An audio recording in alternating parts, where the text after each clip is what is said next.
This is really, really ancient. I am at Ekbalam, one of the Mayan archaeological sites with temples and, oh God, it's just vast. There's all sorts of buildings. Some they're not sure what they were used for. Ceremony.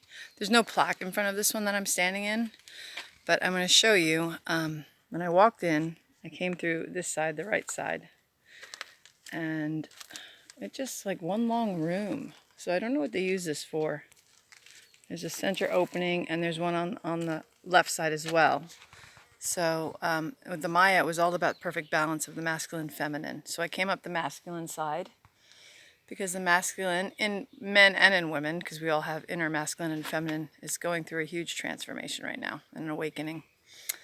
And so I wanted to come up the masculine side to bring that back into balance, because collectively in the patriarchy, it's necessary.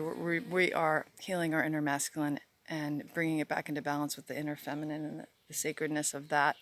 And I will, standing in front of the center now, the balance point, but I will go out the feminine side.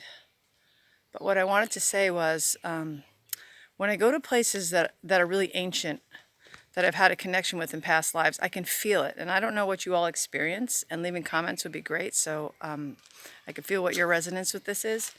But for me, it's always this feeling like, the best way to describe it is my legs get really heavy from my thighs down. I feel like I'm being pulled into the floor. Not rooted like I can't move. I can move. But it's almost like if you have a dream, you ever have one of those dreams when there's something chasing you, or you need to run and you just cannot move your legs, and you know you got to go, but you can't? It's kind of like that. I feel that essence, and I felt it as soon as I walked into this space. And the Maya lands are the ancestral lands of my abuela, my grandma Dina, my mother's mother, and this is my first trip here.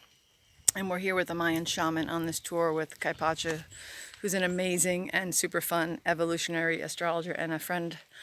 And the shaman was saying, you know, it'd be important for you to bring your family here, your children, your grandchildren, to reintroduce them into the memories of the land as part of their lineage. And I said, God, I would love to bring them at some point, you know, but I really felt drawn to come to this myself first. And he reminded me that it's just like an experience, and sharing wisdom. You can't share wisdom from something that someone's told you.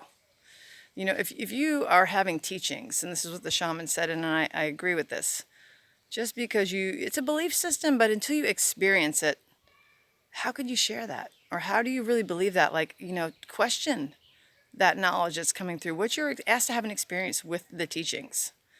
And so he said to me, how could you share this with the children if you hadn't come here first? So there was definitely a reason for me coming first, like there always is.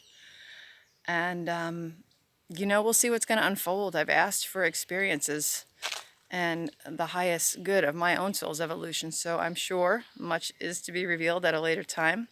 But I just wanted to share this with you, because I think it's important that we share these experiences. And so many of us weren't raised in homes where you could talk about these things. Like maybe your parents would have shut you down, or your family or friends. And now is the time of the Great Awakening, and also the time of the false prophets. So really question everything. I'm going to give you a panoramic of this area. And so sit with that and feel into your being. How do you feel when you experience things, sensations of deep remembrance of places maybe, you know, that you've never walked before in this lifetime, but you know fully that you have walked in the past. And with that, I will leave you with the sacred balance in the middle. Be well.